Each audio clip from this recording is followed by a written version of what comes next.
కాలిన గాయాలతో మంచానికే పరిమితమైన మహిళకు 10 ఏళ్ల కుమార్తె చేస్తున్న సేవలపై ఈటీవీ ఈనాడులో ప్రసారమైన కథనాలపై ముఖ్యమంత్రి రేవంత్ రెడ్డి స్పందించారు.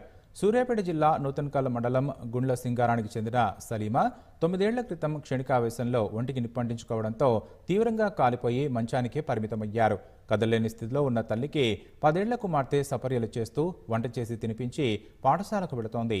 అమ్మకే అమ్మైంది అనే శీర్షికతో ఈటీవీ ఈనాడులో ప్రచురితమైన కథనానికి చరించిపోయిన సీఎం ఆమెకు వెంటనే వైద్య సహాయం అందించాలని, కుటుంబానికి ఇందిరమ్మ ఇళ్లు మంజూరు చేయాలని అధికారులను ఆదేశించారు.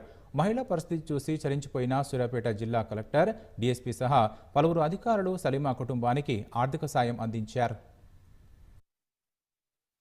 పేపర్ ఐటమ్ చూసి రావడం జరిగింది. చాలా బాధాకరం.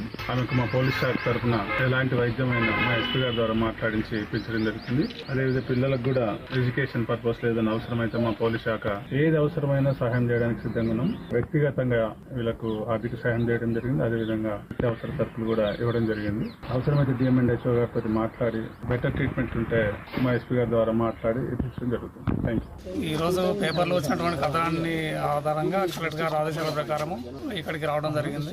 మా శాఖ ద్వారా ఈ స్పాన్సర్షిప్ అనేటువంటిది ఆర్ఫన్ పిల్లలకి ప్రతి నెల 4,000 చొప్పున మంజూరు చేయడం జరుగుతుంది.